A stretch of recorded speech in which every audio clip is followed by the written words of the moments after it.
Hello, you fine folks on YouTube. Cave Dweller here. Working on the old Mossberg 800B a little bit more. I don't know if you caught it, but I got the riser built up on it.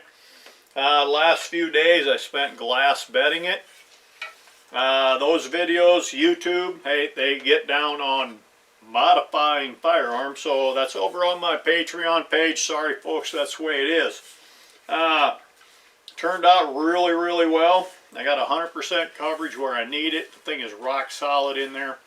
Let's take a look at it. Alright, this has been setting a couple of days here, setting up, curing. Typical glass bedding job. You want 100% coverage. The whole purpose is you don't want that barreled action moving around inside there when you shoot. This shelf right here, this shelf down around the hole, down around the bolt. Got 100% coverage against the back. I got epoxy coming about halfway up through the radius of the shoulder here. The radius of the shoulder here. Absolutely zero movement. Same thing up here. I got just enough clearance, more than enough clearance for the mag well when it comes in there, the box magazine. Got real good here. If you look at this scope, this piece of wood right now, right here, see how fat that is, how thick, how thin it is over here.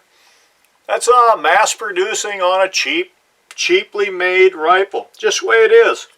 I've got real good thick coverage over here. I got thin over here. I can see, almost see through the dyed, I dyed it brown. You can almost see through, you can see wood. It's pushed that much. Same thing here. See how thick this is? I went over this in the video. Bedding it. How thin it is over here. But, irrelevant. Let's back out of there. The thing fits in there. Absolutely. Perfect. The days of this thing action moving around in this stock, every time you pull the trigger, you fire the gun, it is over. We're 100% rock solid back here. 100% rock solid up here.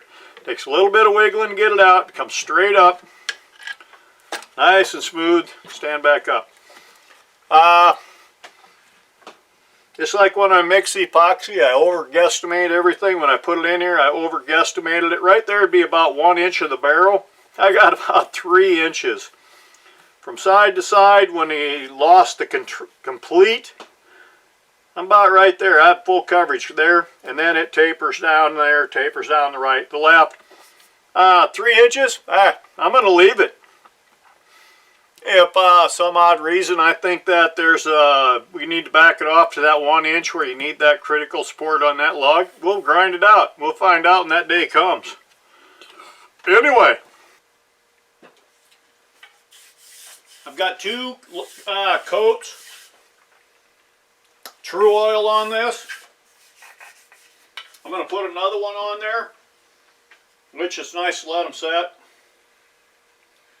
Few hours, it doesn't take long. If you got the time, you can let them set, 24 hours between coats. I like thin coats. I think that's what pretty much everybody ever recommends when you read, even painting, a couple thin coats better than thick.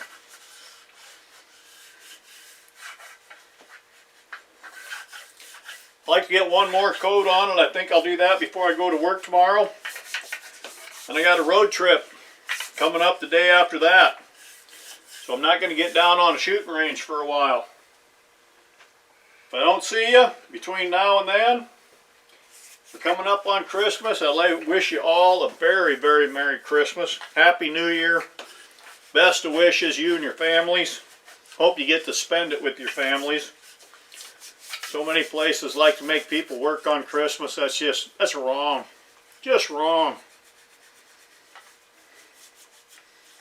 Anyway, we're going to get this baby oiled up.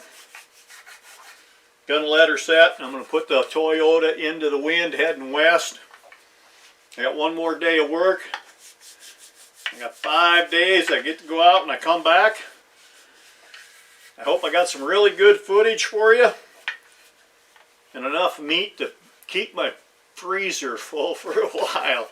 Thanks a lot, YouTube. Like I said, Merry Christmas. Happy New Year's.